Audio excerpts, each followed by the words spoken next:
நாளைக்கு வந்துரும். டேய் சக்தி, சான்ஸே இல்ல. அந்த ரெண்டு பேரும் இங்கேடா இருக்கீங்க?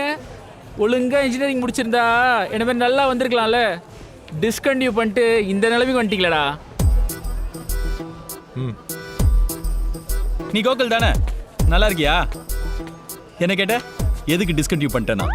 இன்ஜினியரிங் படிச்சா ஃபியூச்சர் செம்மையா இருக்குன்னு எவனோ ஒருத்தன் சொல்றதை நம்பி கையில இருக்கிற எல்லா காசையும் திரட்டி வீட்ல இருந்து 80 கிலோமீட்டர் தூரத்துல ஒரு காலேஜ், எதுக்கு படிக்கிறோன்னே தெரியாம ஒரு கோர்ஸ், 4 வருஷம். காலைல 5:30 மணிக்கு அறக்க பறக்க பல்லு கூட தேக்காம எழுதுக்கணும். ஏன்னா 6 மணிக்கு பஸ் ஸ்டாப்ல இருக்கணும்ல. காலேஜ் பஸ்ஸுக்கு காசு கட்டியிருப்போம். பக்கத்துல எவ்வளவு அழகா ஒரு பொண்ணு இருந்தாலும் பேச முடியாது. ஏன்னா பொண்ணுங்க கூட பேசினா பாவம், ஃபைன் போட்டுருவானுங்க. லீவு போட்டா ஃபைனு, லேட்டா போனா ஃபைனு, ஐடி கார்டு போடலனா ஃபைனு, ஏன் முடி வெட்டலனா கூட ஃபைனு. மசருக்கு என்னடா ஃபைனு?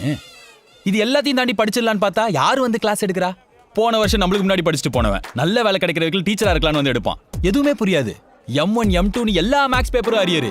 ஐயோ அண்ணா இன்ஸ்டியல் ரீவலேஷன் போட்டு அப்ளை பண்ணி எப்படியாவது கிளியர் பண்ணிடலான்னு பார்த்தா குத்தி விட்டது ரீவலேஷன் காசுக்குன்னு அப்புறம் தானே புரியுது.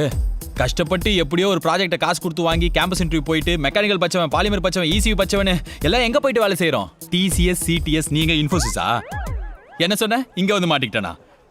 அது என்னோட கடை, நான் தான் ஓனர்.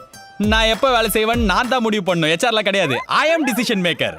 தீபாவளி பொங்கலுக்கு நீ என்ன பண்ணுவ? லீவ் போடுவல்ல? எனக்கு அது ஹாலிடே. நான் வீட்ல குடும்பத்தோட இருப்பேன். ஏன்னா உன் ஹாலிடே அமெரிக்கன் இண்டிபெண்டன்ஸ். ஆனா ஒன்னு சொல்லி என்ன பண்றது? நாளைக்கு உன் வேலை இருக்குமான்னு உனக்கே தெரியாதுல்ல. ஏன்னா நீ லேபர், நான் ஓனர், அவனும் ஒரு ஓனர். டேக்கர் படி. பாய், அவனுக்கு ஒரு சென்ட் பாட்டில் ஃப்ரீயா கொடுத்து அனுப்பிச்சு விட்டுருங்க. போடா.